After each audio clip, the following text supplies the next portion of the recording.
Hello friends, எல்லோரும் எப்படி இருக்கீங்க? Welcome to Varni food channel.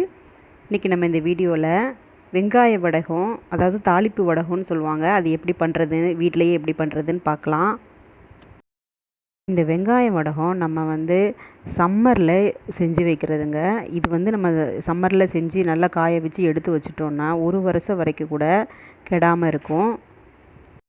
நிறைய பேருக்கு அம்மா இல்லை பாட்டி யாராவது செஞ்சு கொடுப்பாங்க, இல்லை கடையில் வாங்குவாங்க. இதை நம்மளே வீட்டில் கூட ஈஸியாக செய்யலாம். இந்த வீடியோவை ஸ்கிப் பண்ணாமல் பாருங்கள். நான் 2 கிலோ சின்ன வெங்காயம் எடுத்திருக்கேங்க. இப்போது இந்த சின்ன வெங்காயத்தை தோல் உரிச்சிக்கலாம். இந்த தோல் உரிக்கிறது ஒன்று மட்டும்தாங்க கொஞ்சம் லேட் ஆகும். மற்றபடி இந்த ப்ராசஸ், வெங்காய வடக ப்ராசஸ் ரொம்ப ஈஸி தான். எனக்கு நைஃபை விட அருவாமனையில் வெட்டுறது தான் ஈஸியாக இருக்கும். இப்போ பாருங்கள், நான் எல்லாத்தையுமே வெட்டி வச்சுருக்கேன். இந்த மெத்தடில் நீங்களும் ட்ரை பண்ணி பாருங்கள். நீங்கள் கடையிலேயே இனி வாங்க மாட்டீங்க. இப்போ பாருங்கள், நான் 2 கிலோ வெங்காயத்தையும் நல்லா தோல் உரித்து வச்சுட்டேன். இப்போ இதை நல்லா வாஷ் பண்ணி எடுத்துக்கலாம். ஏன்னா சின்ன வெங்காயத்தில் எப்படியும் அந்த நுனியிலெல்லாம் மண் இருக்கும். அதனால் நல்லா வாஷ் பண்ணி இப்படி இந்த மாதிரி ட்ரை பண்ண விட்டுருங்க. இந்த சின்ன வெங்காயத்தில் கொஞ்சம் கூட தண்ணி இருக்கக்கூடாதுங்க. இல்லை நீங்கள் காட்டன் கிளாத்தில் போட்டு கூட தண்ணியை நல்லா ஈர்த்தி எடுத்துக்கலாம்.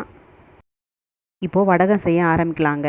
இப்போ நம்ம ஃபஸ்ட்டு ப்ராசஸ் என்னென்னா, நம்ம கழுவி வச்ச சின்ன வெங்காயம் நல்லா ட்ரை ஆனதுக்கப்புறமா மிக்ஸி ஜாரில் சேர்த்து குறகுறப்பாக அரைச்சிக்கணும். பல்ஸில் அரைச்சிக்கணும். ரொம்ப நைஸாக அரைச்சி எடுக்கக்கூடாது. இந்த மாதிரி குறகுறப்பாக தான் அரைச்சி எடுக்கணும்.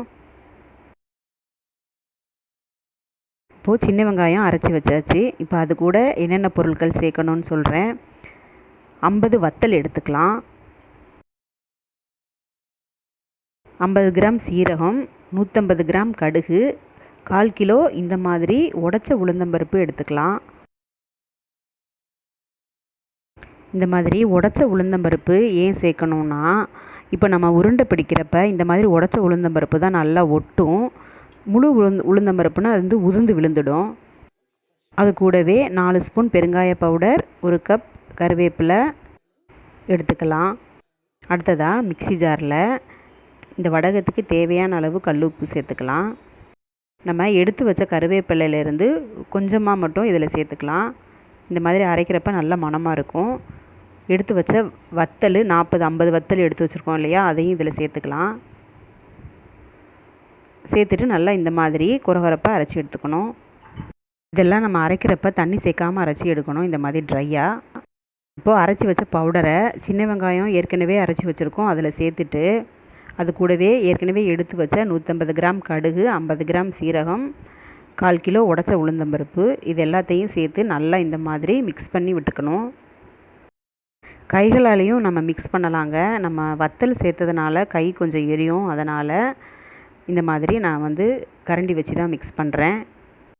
கொஞ்சம் அகலமான பாத்திரத்தில் நம்ம சேர்த்து இந்த மாதிரி பண்ணுறப்ப வசதியாக இருக்கும். இப்போ பாருங்கள், எல்லாத்தையும் நம்ம மிக்ஸ் பண்ணி விட்டதுக்கப்புறமா இந்த கரண்டியை வச்சே நல்லா ப்ரெஸ் பண்ணி விடணும். நல்லா டைட்டாக ப்ரெஸ் பண்ணி விட்டுட்டு இப்போ ஒரு மூடி போட்டு மூடிடலாம். ஒரு நாள் நைட்டு ஃபுல்லாக இது ஊறட்டும். மறுநாள் காலையில் எடுத்து பார்த்தோன்னா இது இப்படி தான் இருக்குங்க. உளுந்தம்பருப்பெல்லாம் நல்லா ஊறி இருக்கும். இப்போது இதை எடுத்து நம்ம உருண்டை பண்ணி காய வச்சிடலாம். இந்த சைஸ் உருண்டை தான் பண்ணணும்னு எந்த அவசியம் இல்லைங்க. உங்களுக்கு எந்த சைஸ் வேணுமோ அந்த சைஸில் பண்ணிக்கலாம். இந்த மாதிரி உருண்டை பண்ணி ஒரு அகலமான பிளேட்டில் சேர்த்துக்கலாம். உருண்டை பிடிக்கிறப்ப மட்டும் கொஞ்சம் நல்லா டைட்டாக பிடிச்சிக்கணும். பாருங்கள், இப்போ எல்லா உருண்டையுமே நான் செஞ்சு வச்சிட்டேன். இப்போ எனக்கு 2 பெரிய பிளேட்டில் நிறைய வந்திருக்கு உருண்டை. இப்போ இதை நம்ம வெயிலில் காய வச்சு எடுத்துக்கணும். நல்லா அடிக்கிற வெயிலில் 2-3 நாள் வச்சு எடுக்கணுங்க. ஒரே நாளில் இது கண்டிப்பாக காயாது. நல்ல சருகாக காஞ்சி எடுத்தால் தான் நம்மளுக்கு வடகம் பொரிக்கிறப்ப நல்லாயிருக்கும். ரொம்ப நாள் கெடாமவும் இருக்கும். பாருங்கள், இது ஒரு நாள் வெயிலில் காய வச்சு எடுத்தது. இனி 2-3 நாள் வைக்கணுங்க. அப்போ தான் நல்லா சருகாக காஞ்சிருக்கும். இது பாருங்கள், 3-4 நாள் காஞ்ச பிறகு நல்லா கோல்டன் ப்ரௌன் கலரில் நல்லா காஞ்சி இருக்கும். ஆனால் இது நம்ம ஸ்டோர் பண்ணி வைக்கிறப்ப நாள் ஆக ஆக ஆல்மோஸ்ட் பிளாக் கலர் ஆயிரும். கிராமத்துலலாம் பார்த்திங்கன்னா இது எல்லார் வீட்லேயுமே மோஸ்ட்லி போட்டு வச்சுருப்பாங்க. இது இப்போ பருப்பு தாளிக்கிறப்ப, குழம்புக்கு தனியாக கூட நம்ம வந்து வடகம் வந்து ஃப்ரை பண்ணி சாப்பிட்லாம். ரொம்ப டேஸ்ட்டாக இருக்கும். குழம்புலலாம் இந்த தாளித்து சேர்க்குறப்ப அந்த ஃப்ளேவர், குழம்போட ஃப்ளேவர் ரொம்ப சூப்பராக இருக்கும். இப்போ நல்லா காஞ்ச பிறகு தாங்க இதை எடுத்து நம்ம ஸ்டோர் பண்ணி வைக்கணும். இந்த வெங்காய வடகம் நம்ம இப்போ எப்படி வீட்டிலையே போடுறதுன்னு பார்த்தாச்சு. இந்த வீடியோ உங்களுக்கு பிடிச்சிருந்தா மறக்காமல் லைக் கொடுத்துருங்க. வர்ணி ஃபுட் சேனலை சப்ஸ்கிரைப் பண்ணிவிட்டு பக்கத்தில் இருக்க பெல் ஐக்கானையும் ப்ரெஸ் பண்ணிக்கோங்க. அப்போ தான் அடுத்தடுத்து நான் போடுற வீடியோ நோட்டிஃபிகேஷன்ஸ் உங்களுக்கு வரும். அடுத்து வேறு வீடியோவில் சந்திக்கலாம். நன்றி, வணக்கம்.